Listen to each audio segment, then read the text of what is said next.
Oi, gente. Esperar o pessoal vir aqui. Escolhi entrar um pouquinho antes do Dani pra gente conversar um pouquinho. Tudo bem? Boa noite. Esperar o Daniel vir aqui pra gente conversar. Como é que tá todo mundo aí? Cheguei aí 5 minutinhos mais cedo pra responder algumas perguntas e conversar antes de conversar com o Daniel. Gente, desculpa essa minha cara de mãe. Sábado, o único dia que eu tô em casa, né? E o Lucas fica super grudado aí nos dias que eu fico em casa com ele. E é uma delícia ficar com o filho, né? Quem tem. Maria, eu não converso só com o médico, desculpa, tô super estressada. Hoje eu fiquei só com o Luke em casa. Não liguei nem pra minha mãe. Tenho tentado assim o máximo possível ficar quietinha quando eu tô em casa. Ó, chegou o Dani. Tem sido dias pesados, assim, bem cansada. A gente já tá aqui com 50 e poucos dias de isolamento. E E travou. as escolas não tem previsão de voltar, toda essa loucura, né? Então tem sido bem pesado. Oi, Mari, tá me ouvindo? Eu tô te ouvindo, mas eu não tô te vendo. Sério? Uhum. Tenta virar a câmera, ver se funciona. Tu tá no celular, não tá no computador, né? Exato. Porque no Ah, computador não vai. não, no computador, eu tô no meu celular. Ai, tá. Gente, vocês estão ouvindo o Dani ou só eu que ouço ele? Tá me ouvindo? Ó, o pessoal tá dizendo que só me vê. Eu também não te vejo. Meu vídeo tá travado, deixa eu tentar entrar de novo aqui. Ok.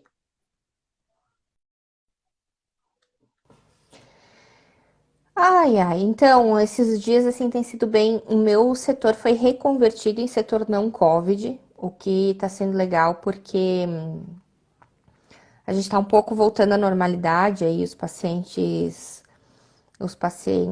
comuns, descompenso cardíaco, neoplasias várias, a nossa normalidade do departamento. A gente tava essa semana com um menino de 22 anos, um menino com Down.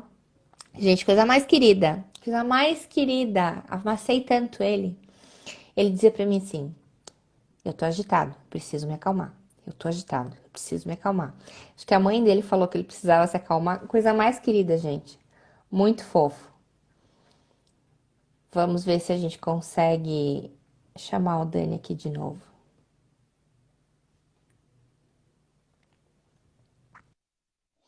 Os meus pacientes são, eu digo, são os melhores, né? Eles são os fofos. Esse paciente foi de alta sexta-feira, todo faceiro. Um paciente, para quem é médico está acompanhando aí, um paciente Down de 22 anos, uma fração de ejeção de 20%, assim, bem Sério? grave. Ainda bem que não era COVID, porque senão ia ter segurado as pontas, não. Paciente bem acometido, sabe? Tinha um Down que era bem severo, ele tinha uma compreensão e um distúrbio neurolinguístico bem importante. E ele tinha um distúrbio valvular, já tinha sido operado, tudo, e não estava melhorando. Interna de vez em quando com descompenso cardíaco. Uma graça o paciente, mas assim, a gente fica morrendo de pena, né? Porque sabe que o prognóstico é bem ruim.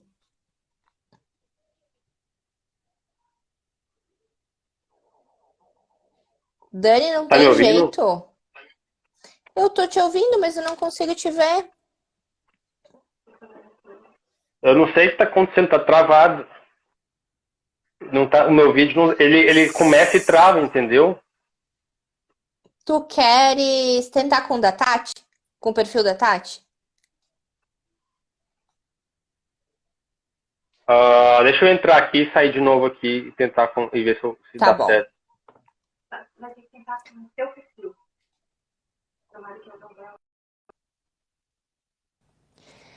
Quem eu fiquei de dar notícias para vocês que eu nunca mais falei foi uma paciente minha que tinha uma COVID, que uma senhora que tinha que conhecer o Mateu. Não sei se alguém aí que tá me acompanhando lembra que quando ela entrou, ela só dizia que ela precisava ver o Mateu, que ela precisava ver o Mateu. E ela foi de alta e o neto dela nasceu, que era o Mateu, e ela tava morrendo de saudade, morrendo de vontade de conhecê-lo. Ela mostrou foto pra gente e depois ela mandou uma caixa de doce com uma foto dele, a coisa mais querida. Foi bem gratificante.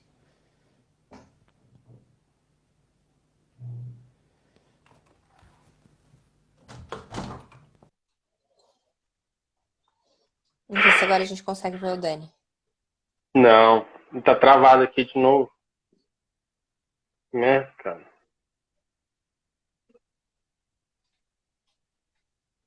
Tá me vindo aí? Tá me ouvindo, Mari? Tô te ouvindo, mas eu não te vejo.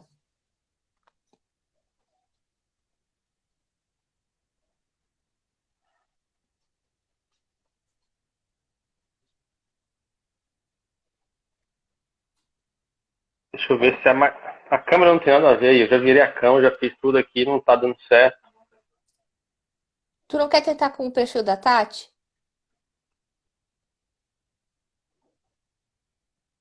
O pessoal Ah, tá dizendo pra tu tentar sair do Insta e entrar de novo.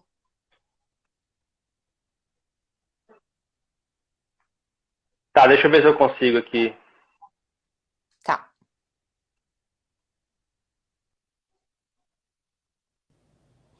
O pessoal perguntando como é que tá aqui na Itália, né? Vamos ver se a gente consegue resolver. Enquanto isso, a gente vai conversando. Melhorou muito, muito, muito, muito, sabe? Tanto que a gente no pronto-socorro, a gente tem uma. Eles converteram uma parte da lavanderia que tinha já implante de gás e tudo, e para ser um departamento de emergência, assim, para colocar os pacientes COVID que estavam aguardando leito. E eles estão querendo fechar esse departamento porque não tem paciente COVID para botar ali. Então a gente está bem feliz, assim, está diminuindo bastante. Os pacientes internados também diminuíram muito, as UTIs estão começando a dar sinal de vida, porque as UTIs, como os pacientes COVID, eles levam mais ou menos 2 semanas para sair do tubo e para melhorar, então as UTIs só vão mostrar aí os resultados daqui 2 semanas, né? Então, quando começarem a estubar os pacientes. Então, a gente fica bem, bem contente. A recaída pode acontecer. Então, a gente tem um medo é que agora na abertura da quarentena comecem a aparecer mais casos na reabertura das pessoas, né? Então a gente chama de segunda onda. Então vamos ver. Vamos ver, a gente tá preparando tudo para que essa segunda onda seja mais tranquila. Não tá, o vídeo tá travando. Ô, Mário, não vou tomar o teu tempo aí, não. Ah, você tá me ouvindo? O pessoal tá me ouvindo no áudio? Eu acho que tá todo mundo te ouvindo. Tá todo mundo ouvindo aí o Dani, gente? Responde aí. Não, aqui a quarentena não abriu ainda, não.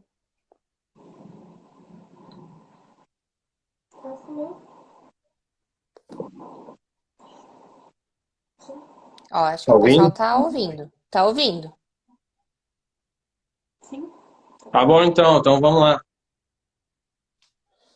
Daí, Dani, tudo bem por aí? Como é que estão as coisas no hospital? Tá melhorando? Não viram ainda como é que tá?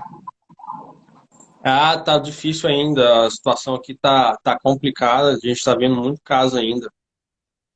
Ah, a gente tá no mesmo patamar que estava semana passada. A gente levou quase 50 dias para ter alguma coisa, para ter alguma melhora. Vai longe ainda, eu acho.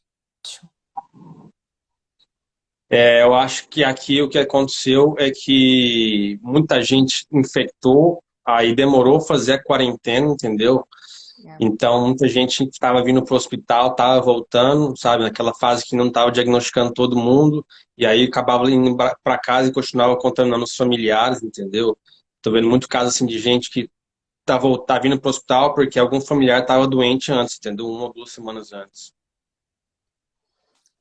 Que complicado isso, né? Porque a gente também aconteceu isso assim, de adoecer primeiro um da família e depois vir outra galera que que foi adoecendo, que o paciente Uhum. se internou e depois começaram a vir outros, né?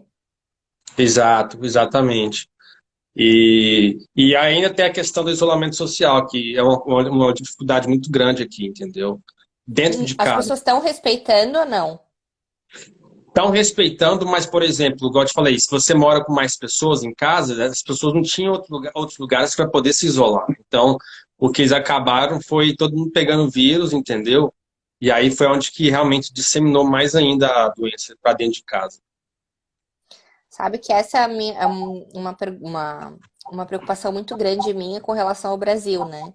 Porque a gente Aham, sabe que as pessoas, tem muita gente que mora em cinco num único cômodo, sem banheiro, com banheiro pequeno. sim. E a nossa experiência aqui é bem essa. Se a galera fica todo mundo junto, é muito fácil de pegar, né?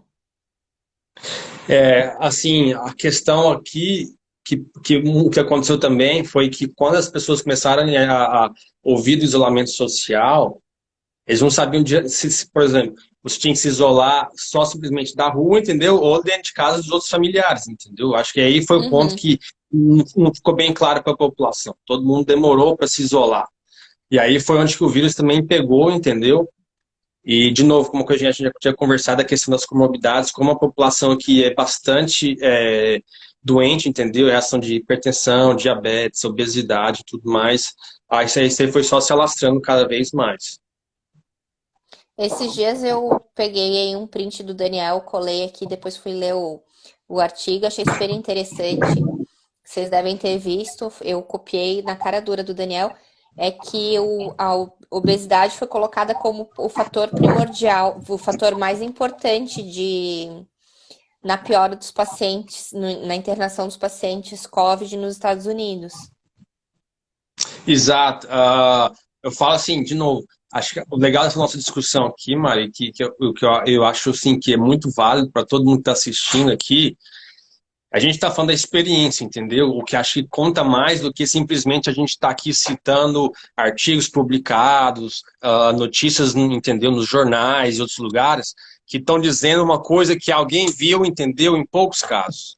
Eu não sei exatamente a quantidade de Exatamente. pacientes que você viu aí, mas eu já vi mais de 1.000 pacientes aqui. Nossa, É. eu mesma, eu Uhum. cuidei de mais ou menos 150 pacientes, dos pacientes Exato. internados. Aqui Mas só eu na achei UTI. muito interessante eu achei muito interessante esse trabalho, porque foi uma coisa que a gente tinha comentado naquela semana. Tu falou assim, nossa, aqui os gordinhos estão evoluindo super mal. E tem muito Aham. paciente gordinho, a gente está tendo dificuldade e tal. E foi uma. Achei muito bacana que foi bem a tua experiência e a minha. Tipo, aqui Uhum. muito velhinho, com comorbidade, aí muito gordinho, essa disparidade de população mesmo, né? Aqui foi mais ou menos exatamente o que você falou também, entendeu? Se tava morrendo porque a pessoa já estava velha, entendeu? Já tinha comorbidade já, entendeu? A pessoa de 80 anos e que realmente não vai suportar o tranco da doença, ou a pessoa de 50 anos que é bem obesa e que não consegue ventilar, entendeu? Acho que assim, essa semana o que eu vi dos casos piores aqui realmente foram os obesos, entendeu? Que quando você olha a Uhum. pessoa com um índice de massa corporal acima de 40, você fala, cara, não vai ter solução, entendeu? Vai subir para UTI. Mas um paciente com índice de massa corpórea de 40, gente, é um paciente muito gordo, que qualquer doença respiratória para ele vai ser um problema. Não é verdade? O paciente vai ter qualquer doença respiratória para ele vai ser um desastre. Pois é, aqui em New Orleans, entendeu? No estado da Louisiana, acho que 70% da população é acima do peso. E acho que 40% é considerada obesa. Então, assim, é uma coisa. assim, que eu fiquei abismado, entendeu? Só pra você ter uma noção, Mário, uma coisa assim meio boba, entendeu? Você vai aqui no hospital, nas salas de espera, os assentos para os pacientes esperarem na sala de espera são assentos duplos, entendeu? Tipo assim, são assentos para Uau! 2 cadeiras. Então, assim, eu olhei e falei, não tô entendendo por que que aquele Como assento hospital ali, bariátrico. exatamente, entendeu? Desse jeito. E acho que está sendo o maior desafio aqui é realmente, entendeu? É esses pacientes conseguirem sair, porque além da comorbidade, a questão socioeconômica deles é muito difícil também, entendeu? São pacientes que têm um nível socioeconômico menor, então eles ficam muito, muito prejudicados, eles sofrem bastante, entendeu? Com isso aí, o governo mesmo está dando ajuda econômica aí, mas olha, é difícil porque eles não têm, eles moram juntos, entendeu? Dividem a casa com outras pessoas. E assim, é muito difícil, é muito difícil. Um paciente, igual você falou, entendeu? Que aí que vai pesar aí mais de 200 quilos, entendeu? Realmente, você tratar esse paciente é muito difícil. Aqui a gente vê poucos pacientes gordos, assim, obesos mesmo. A gente Aham. teve um há pouco tempo e a gente não sabia quanto ele pesava, e foi um trabalho conseguir uma balança para pesar esse paciente, porque o hospital não tem, porque não está acostumado, sabe? Aham. Os nossos ganchos de pesar os pacientes, aqueles do teto para pesar os pacientes, não aguentam mais de 200 quilos, e o paciente com Sei. certeza pesava mais de 200 quilos, e pra gente no hospital foi complicado. Ainda me chamou a atenção, assim, que o hospital fosse tão despreparado para atender pacientes gordos. No Brasil eu via Uhum. bastante. Aqui as camas aqui já são eletrônicas, entendeu? São preparadas já para você ter a balança, entendeu? Na cama, então você já consegue pesar o paciente, você subtrai o peso lá, sei lá, do colchão, alguma coisa assim, aí você consegue ter uma estimativa do peso do paciente. Mas, de novo, assim, pela doença cardiovascular também, aqui o índice de doença cardiovascular é muito grande por conta disso também, entendeu? E eu não achava que isso Eles são pudesse muito afetar em outros gordos, pontos, né? né? Exatamente. Mas, Maria, como é que tá? Você disse, eu acho, pelo que você está falando aí, você está um pouquinho na frente da gente em relação à curva, entendeu? Você já está vendo já uma melhor, você disse que está menos busy aí na enfermaria, como é que tá aí? Eu tava falando aqui, a minha enfermaria foi descovidizada essa semana, então Aham, a gente tá diminuindo a quantidade, a gente já tá com menos 3 unidades Covid, o que é muito bom. aham. Assim, dá um respiro, a gente tá ficando bem mais feliz com essa notícia. No pronto-socorro está diminuindo muito, mas é Uhum, aquela incerteza de quando for aberta a quarentena, né? A gente não sabe se uhum. quando for aberta a gente vai ter um novo surto. Deixa eu te Exato. perguntar uma coisa. Essa semana eu conversei Uhum, com uma pediatra lá no hospital. E eu sempre que eu vejo a pediatra, uma das pediatras lá que eu conheço, eu sempre pergunto a mesma coisa. Tem criança uhum. internada? E ela sempre responde: não, tem criança internada. Agora, quando ela Aham, me encontra, ela já responde: não, tem criança internada. É, mas ela me contou uma coisa interessante das manifestações cutâneas barra vasculares do vírus. Ela falou que em algumas crianças com pais positivos, que eles viram os dedinhos dos pés e das mãos uma trombose focal, aham, trombosezinha na pontinha dos dedos, como se tivesse batido, assim, ficou um roxinho.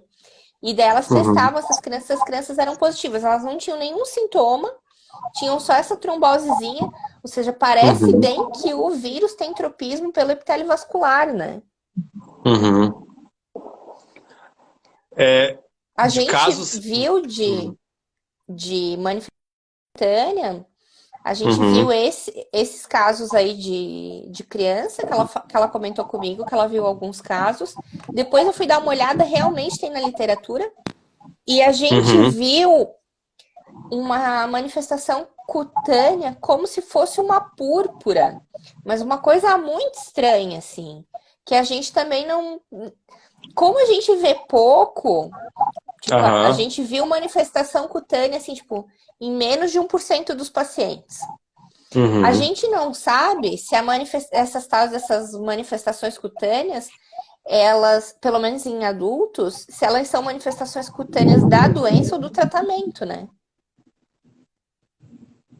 Eu que eu vi, assim, acho que teve um ou dois, entendeu? Que eu vi essas manifestações cutâneas. Eram pacientes já que já estavam com trombose arterial, ah, já com a anticoagulação já também em tratamento, mas, assim, já estavam um quadro mais grave, entendeu? São pacientes idosos, estavam em quadro de insuficiência renal, e que o quadro estava bem, assim, o prognóstico estava bem reservado, sabe? A família até já estava querendo já fazer desligar as máquinas, porque via que o paciente já estava duas semanas já internado, não estava tendo melhora.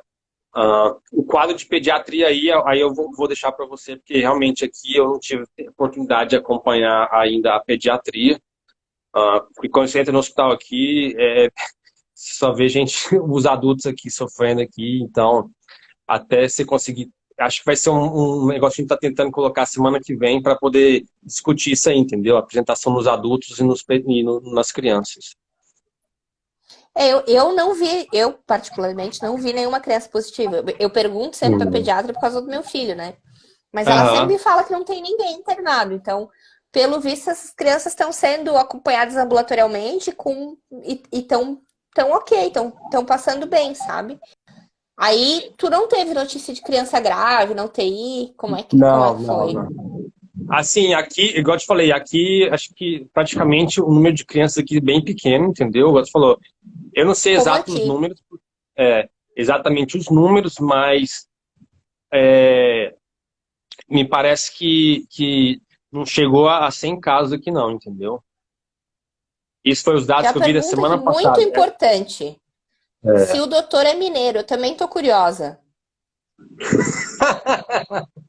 A gente eu sou parte mineira, a família da minha avó é de Minas, mas eu sou de Goiás.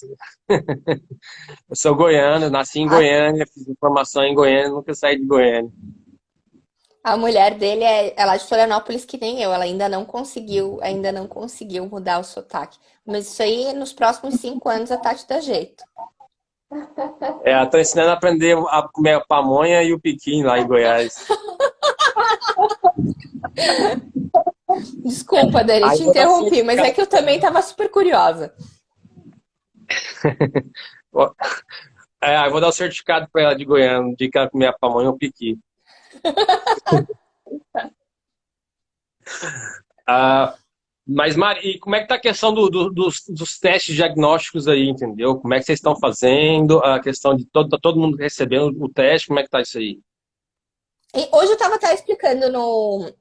Eu tava até explicando aqui no Instagram uma coisa que bastante Aham. gente perguntou, a diferença do teste serológico e do teste PCR. O Uhum. PCR, para quem está acompanhando aí, o PCR é uma fotografia de hoje. Então, ele dá positivo ou negativo para saber se eu tenho vírus agora. Mas ele não diz se eu tive o vírus na semana passada ou no mês passado.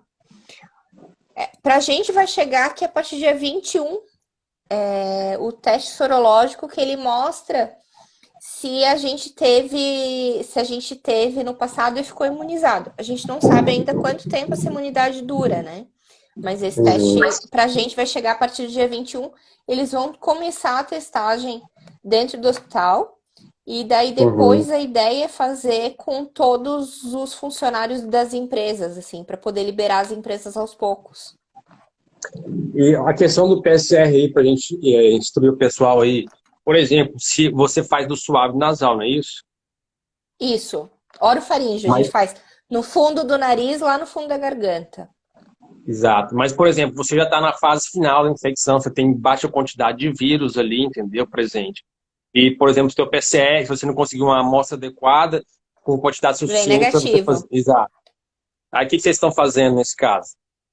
Por exemplo, vamos supor Quando que o o caso paciente é. está com sintoma de livro, né? Tá daquele jeito, não, esse aqui é Covid, não eu rasgo o diploma, mas o Trata PCR como vem negativo. Covid. Uhum.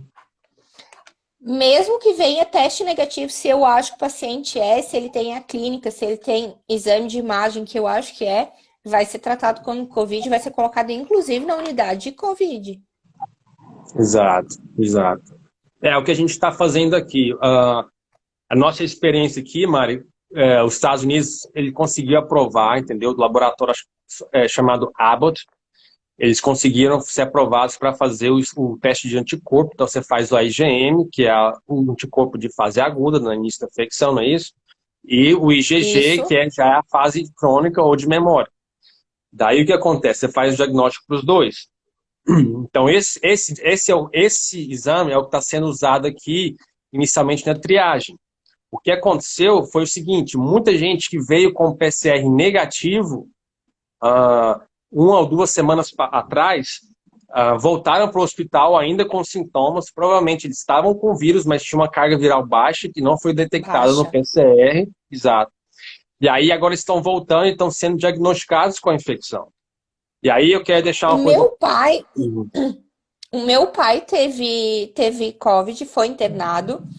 Aham. Quadro clássico, assim, ficou internado, PCR negativo.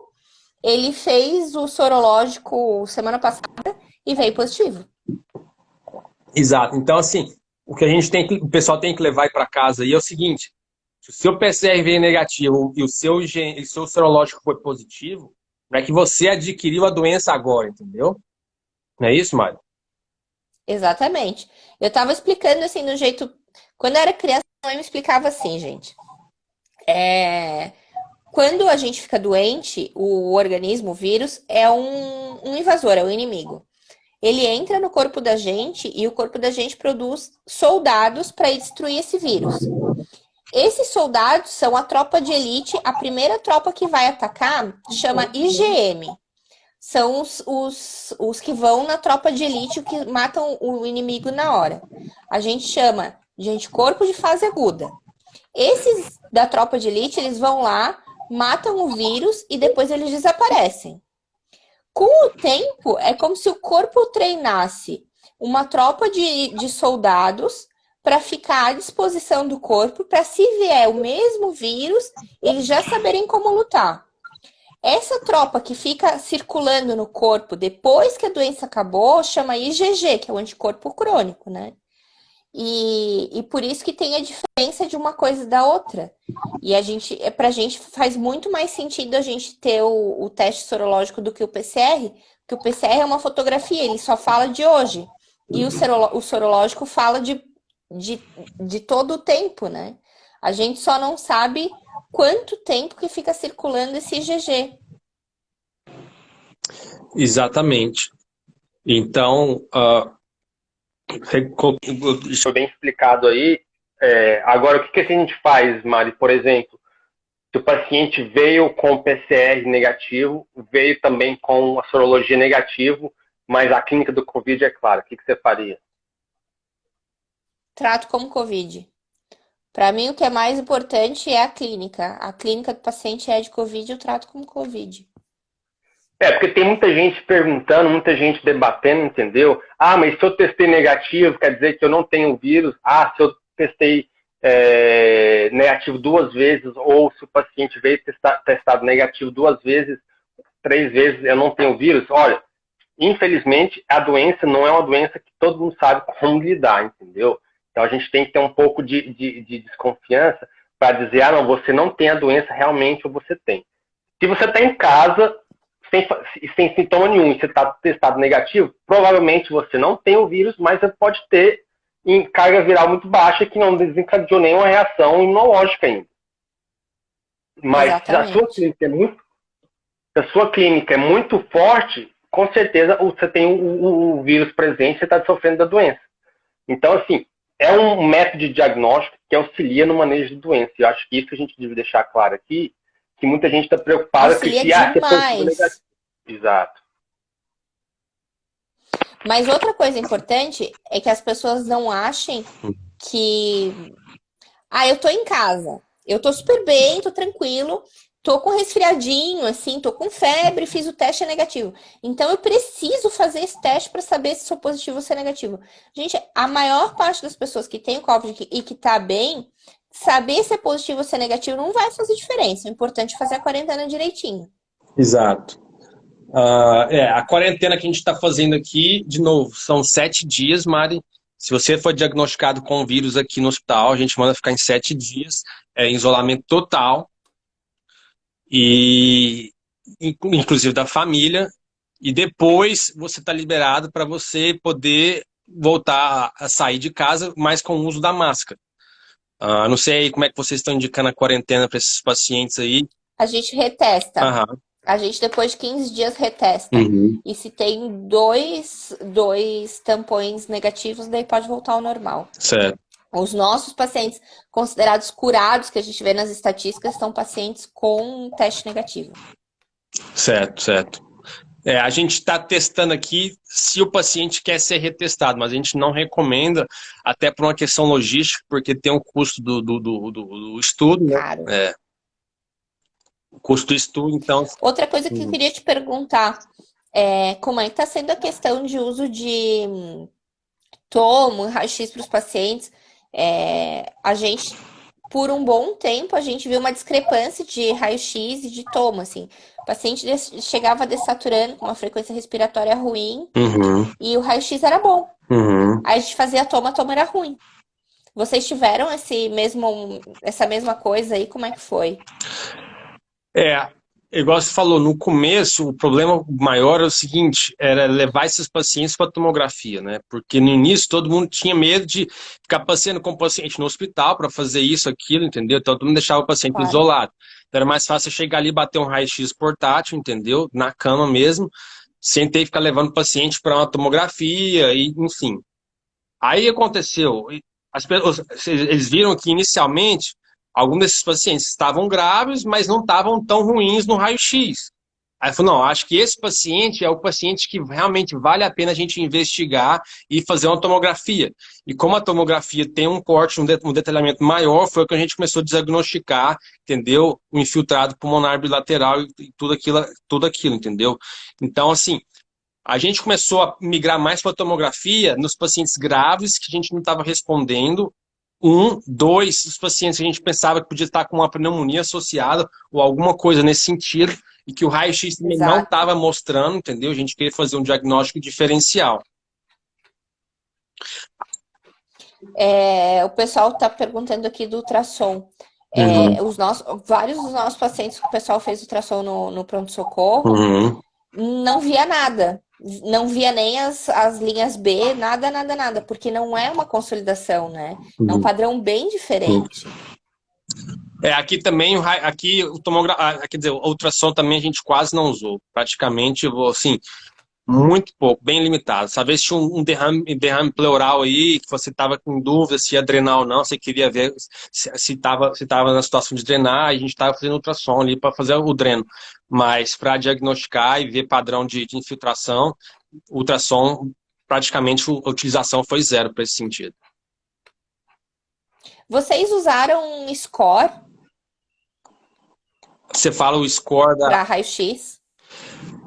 A gente usou, até agora eu não entendi, porque eu não conversei com o radiologista, mas eles usam pra gente um score de avaliação radiológica do raio-x. É super simples. Divide o raio-x em 3 partes horizontais, então ficam 6 seções, né? 3 à direita, 3 à esquerda. Certo. E eles atribuem um ponto de 0 a 3 para o infiltrado intersticial de cada uma dessas seções e somam. Isso dá um score de 0 a 18. Isso ajudou muito a gente, porque a gente não fica olhando a imagem porque não dá tempo, a gente olha só o laudo. E daí eles colocavam já no laudo esse score. E daí a gente, tinha um paciente com score 6 para um score 10, a gente sabia que o paciente estava piorando. Claro, de um 6 para um 7, de um 6 para um 5 não faz diferença porque tu sabe que é de quem tava avaliando, né? Mas esse score pra gente foi o pulo do gato que facilitou muito a nossa vida. Aqui a gente não usou esse score aqui, pelo menos aqui no meu hospital, estou falando nos Estados Unidos, com certeza outros centros aqui eles conseguiram utilizar. O que a gente estava fazendo principalmente era olhando o raio-x mesmo, entendeu? E tentar comparar a imagem do raio-x ou da tomografia com a situação do paciente. Antes e depois. E comparar com o paciente, entendeu? eu não sei Sim. como é que é a disponibilização aí do ultrassom, da tomografia, mas aqui a gente tem os laptops que a gente consegue andar aqui na UTI aqui, entendeu? Então você consegue puxar um raio-x de qualquer paciente, qualquer hora que você precisa, entendeu? Então é muito fácil você ter esse acesso. Não, a gente pode pegar, Aham. mas assim, tem que abrir o programa e tal. Uhum. Então, no dia a dia, pra gente, esse negócio facilitou demais. Aham. Quando tinha um paciente pior, é claro, a gente abria o exame, dava uma olhada. Uhum. Mas para chegar, tipo, o paciente chegava do pronto-socorro, a gente olhava o raio-x já tinha escrito ali, score 10. Eu já sei que é um paciente mais grave, eu já ia colocar ele num dos quartos que a gente chama de aquário, que tem os vidros, que eu fico mais de olho nele. Ah, Eu sei. sei que é um paciente que vai ter mais probabilidade de evoluir para uma intubação. Ah, não, igual eu te falei, esse score a gente não chegou a utilizar aqui. O que dava mais era o diagnóstico mais resumido, entendeu?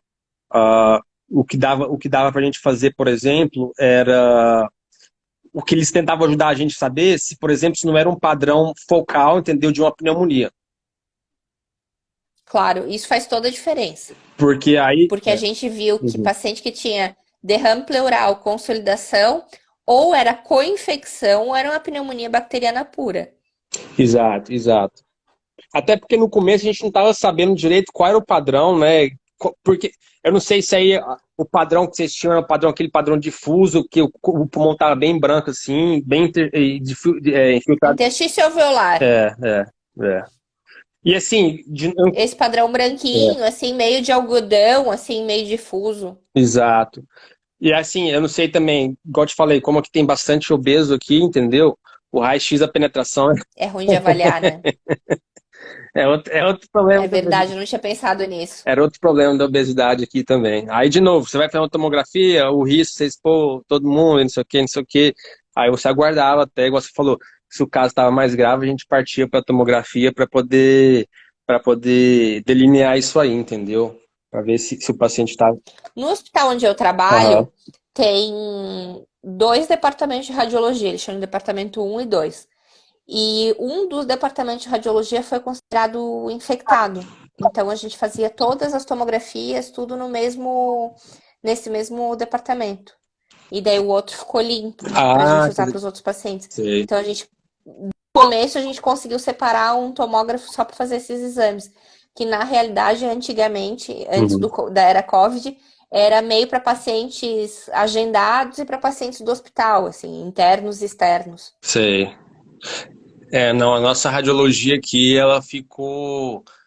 Eles tentavam fazer o máximo, porque eles, na verdade, o hospital aqui, como é um hospital terciário, eles tentam também manter o atendimento para os pacientes não Covid. E eles tentaram criar Sim, as áreas específicas para os pacientes com Covid, mas não queria que o hospital fosse inteiro para Covid. Então, eles tiveram cuidado para não sim. contaminar tudo isso aí, porque, por exemplo, os pacientes transplantados, entendeu? Os pacientes com por exemplo, ventilação, os pacientes com coração mecânico, essas coisas que precisam ainda ser avaliadas aqui, eles queriam evitar que esses pacientes, quando viessem, fossem infectados. Mas eles abriram a oportunidade de colocar uma suíte de raio-x ou de tomografia contaminada. O problema que aconteceu é que eles não tinham, como se diz, como a unidade ficava no meio do hospital, para eles conseguirem como é que chama? A sucção negativa para tirar o vírus ali da circulação, entendeu? Foi um fator que não auxiliou Sim, eles. entendi.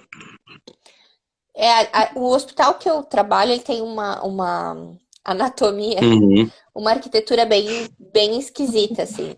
Ele é hexagonal, uhum, com um buraco no meio onde fica a igreja, e de cada quina do hexágono sai uma ponta, assim. aham, Então, para fazer o transporte dos pacientes COVID entre as unidades, para fazer determinadas coisas, aham.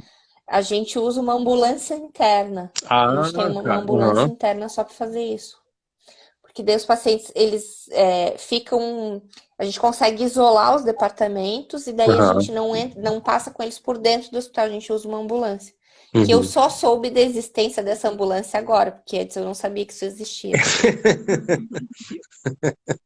É meio estranho, né? Uma ambulância interna dentro do hospital, achei meio estranho. Mas funcionou pra gente, funcionou super bem. Não, mas Você tem uma unidade isolada é bem melhor, porque você está prevenindo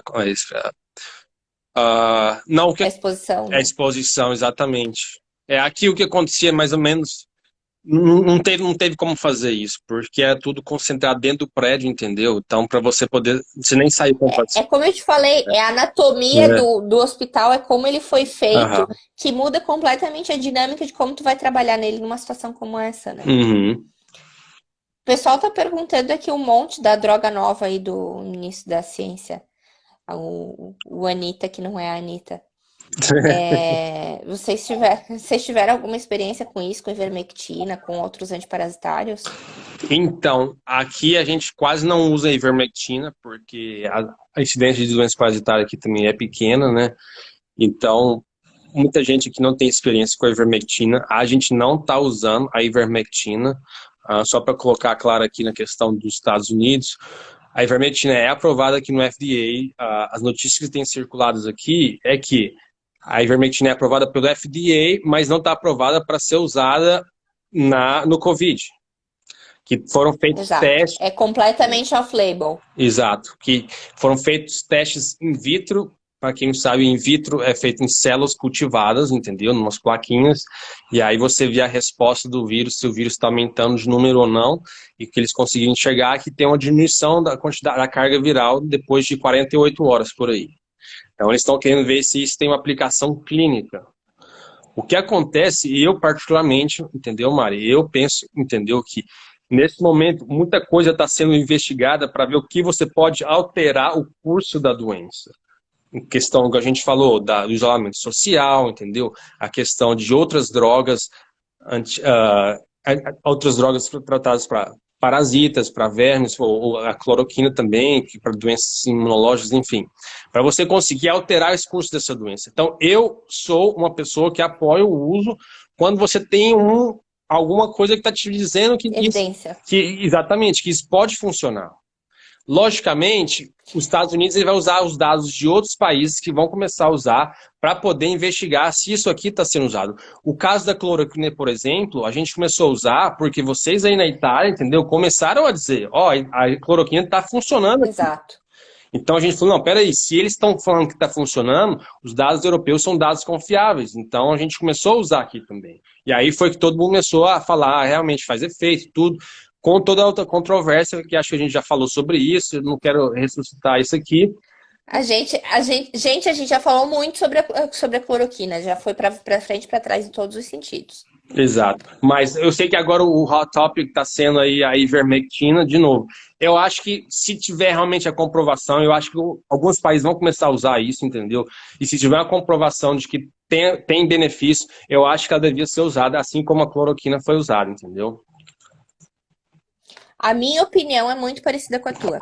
Eu acho que medicação que está sendo usada em âmbito de trial, de estudo científico, não é uma medicação que eu posso pegar hoje e começar a usar na minha casa. Isso sempre foi assim, a gente nunca pulou esse tipo de etapa, e eu acho que não deveria, as pessoas não deveriam pensar nisso dessa forma. Uhum.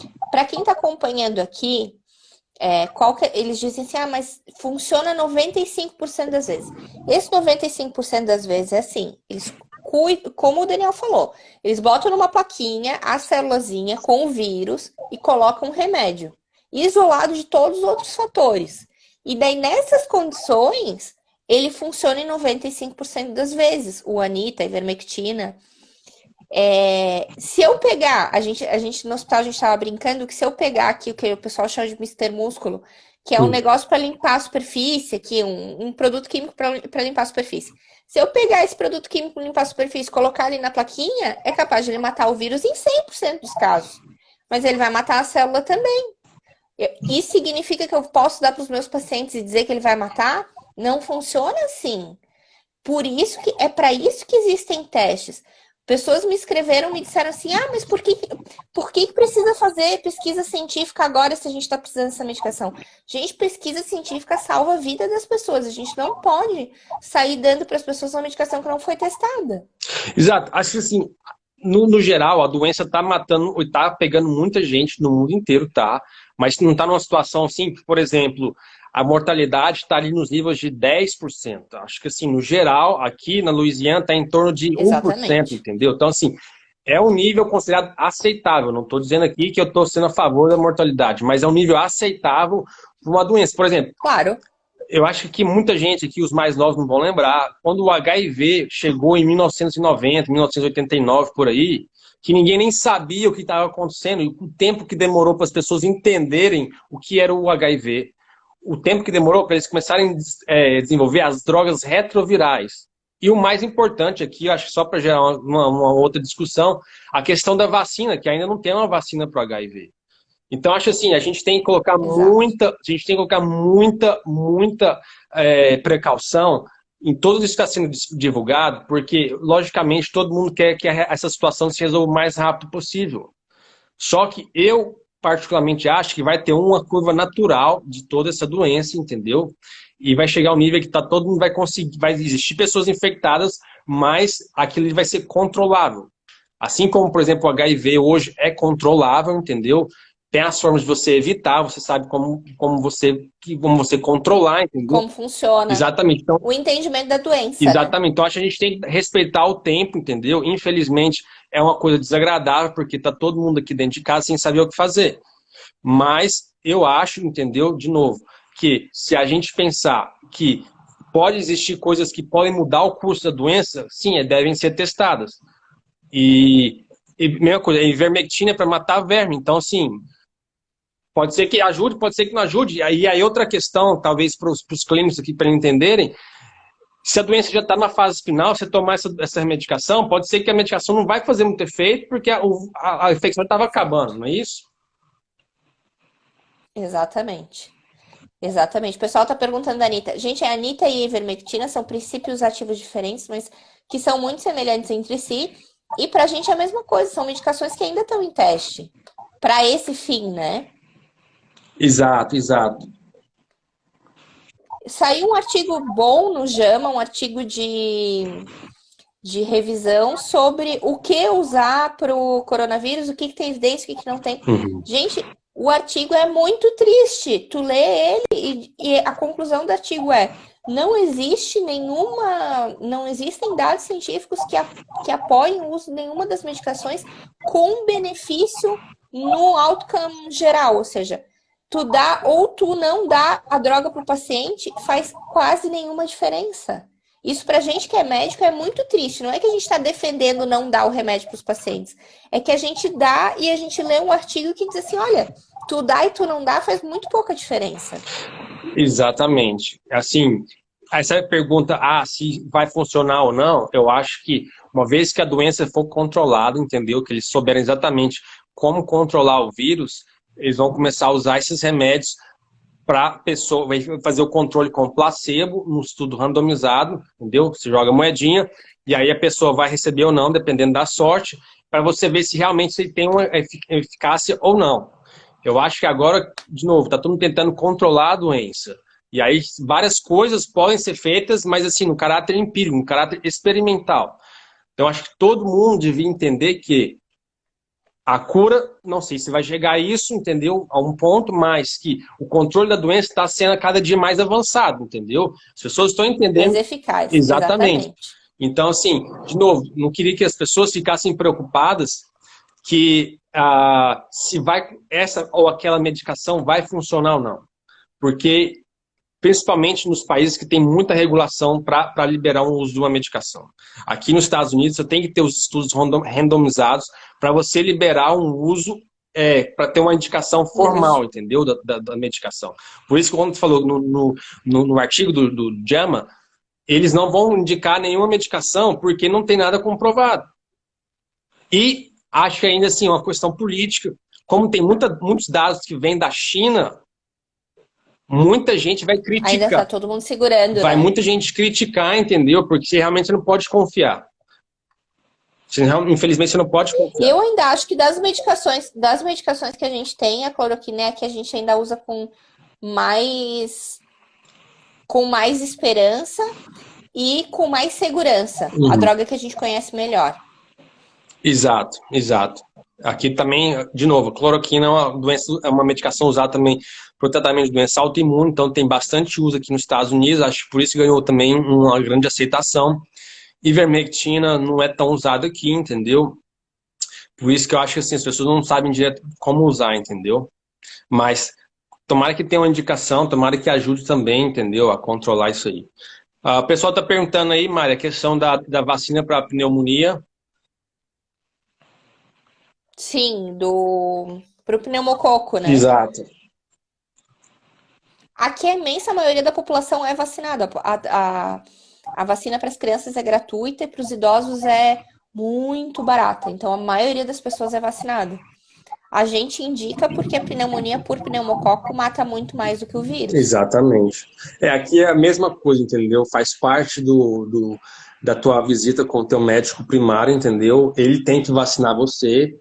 É uma medida aqui que eles usam para saber se você está de acordo com os guidelines aqui para o tratamento das pessoas em risco, se você está administrando a vacina nessas pessoas, se você está oferecendo a vacina. Obviamente, tem gente aqui que não quer tomar vacina, a gente respeita, mas você tem que oferecer para todos os pacientes. Isso é mandatório, entendeu? Eles ensinam isso nas escolas de medicina, na residência, em tudo. Claro. Então, para quem está perguntando aí, sim, vacina para pneumonia vamos dizer, uma besta diferente do vírus do corona, entendeu? E não tem uma coisa a ver com a outra. Então, mata mais, viu, gente? exatamente, não deixa de Mata tomar. mais, Exatamente. então se preocupem. Exatamente. Minha avó fez. Ela é muito Que... importante, minha avó é muito sabida. Minha avó é muito sabida, ela fez. Meu pai também estava me falando esse dia, ele tomou também a vacina da pneumonia e falei que concordo plenamente, entendeu? Todo mundo tem que Eu sou super a favor de vacina. Quando me perguntam, eu sempre falo, mas assim, gente, vamos lembrar que vacina para uma coisa é vacina para aquela coisa, não é vacina para outra coisa. Então, a vacina para pneumonia é a vacina para o pneumococo, não tem nada a ver com o vírus. Não é que a vacina da pneumonia vai proteger para o vírus, tá? A vacina da pneumonia é uma vacina contra uma bactéria ou uma cadeia de bactérias, Exato. entendeu? Para evitar complicações e tudo mais, entendeu? Não quer dizer que isso aí vai prevenir o coronavírus. Essa aí da prevenção do coronavírus é outro motivo aí de a pessoa que passa muito nervoso aqui sou eu, com a história da prevenção do coronavírus, com altas doses de vitamina D. Gente, pelo amor de Deus, não caiu nessa. Soro para curar o coronavírus, integrador alimentar para evitar o coronavírus, banho de sol com não sei o que para evitar o coronavírus. Gente, por favor, não caiu nessa, né? Vamos evitar a pilantragem médica. De novo, né? Tem gente tentando ganhar dinheiro e aproveitar da situação de desespero do pessoal aí. Quem tá ouvindo a gente aí, eu peço que passem essa informação, porque realmente essa bruxaria que estão fazendo aí não tem nada comprovado, entendeu? Não tem nada comprovado. Exatamente. Não se faz válido. Muita gente tem me perguntado assim, mas às vezes eu não acho o álcool gel, o que eu posso fazer, entendeu? Para poder... Lava a mão. Exatamente, lavar a mão. Lavar a mão.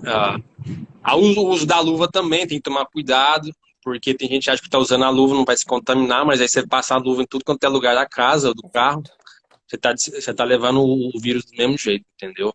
Tem que tomar cuidado com isso também. Muita gente me falou assim, as pessoas perguntam coisas engraçadas até assim.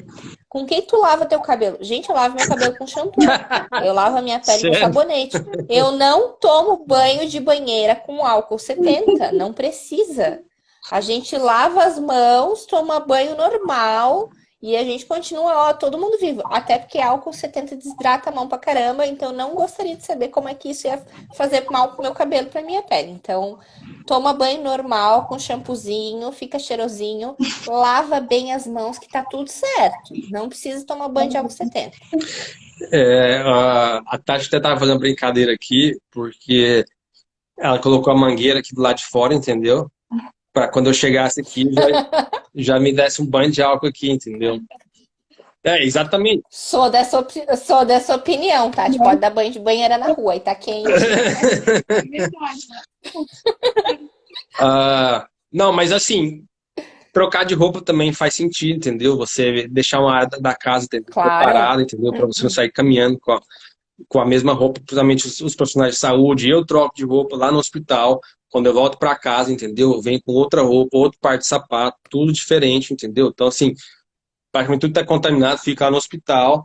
Eu só trago aqui mesmo o corpo, entendeu? Isso aí também ajuda. Para a população em geral que vai no supermercado, que vai em outros lugares, restaurantes aí, buscar comida, enfim, né? O que está conseguindo circular. Quando volto para casa, as medidas de limpar realmente as compras faz sentido, entendeu? De um jeito ou de outro, que você consegue ir Claro. aí, entendeu? Conseguir lavar os sacos de supermercado, que também ajuda, entendeu? Você colocar nos sacos plásticos, e aí quando chega na tua casa, você tira de dentro dos sacos plásticos, e os sacos plásticos você joga fora também. Isso aí ajuda. Eu tenho uma tia que é arquiteta e ela fez uma postagem muito legal sobre preparar um aparadorzinho assim no ingresso da casa para quando a gente chega em casa. Ela fez um muito legal para ela, assim, tem um álcool gel pequenininho, tem um lugarzinho para tu deixar teu sapato sujo, tem uma sacola para tu colocar roupa, coisa suja, tem o teu chinelinho para andar dentro de casa. Achei muito bom. A organização é fundamental. Senão, se estiver perdido, você vai deixar o teu álcool gel do outro lado da casa, você vai chegar, você vai ter que caminhar a casa inteira para pegar o teu álcool gel, ali já não Isso. resolve tanta coisa, entendeu? Isso aí, isso aí realmente não faz sentido. Ô Mário, mas me fala outra coisa aí, o que o governo italiano está fazendo para a população, no sentido assim de confortar ou de auxiliar, entendeu? No retorno das atividades, ou o que eles estão planejando aí, entendeu? Primeiro, deixa eu responder. Tem uma moça aqui, tadinha, que ela perguntou pra gente 480 mil vezes, a gente não Ah, respondeu pra ela. Eu vou ficar muito mal se a gente não falar sobre o Remdesivir. A moça tá aqui, ela apavorada, perguntando do Remdesivir.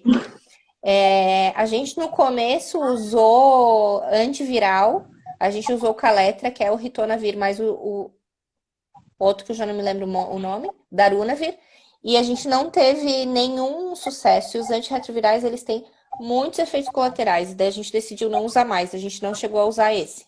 Vocês chegaram a usar aí?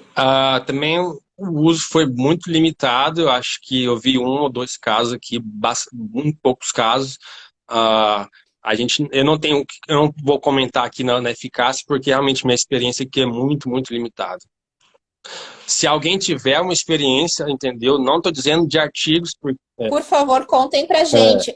não necessariamente de publicação científica, isso aí a gente consegue achar em qualquer lugar, mas quem já está usando e está vendo aí o tratamento, se quiser depois dividir a experiência, seria legal.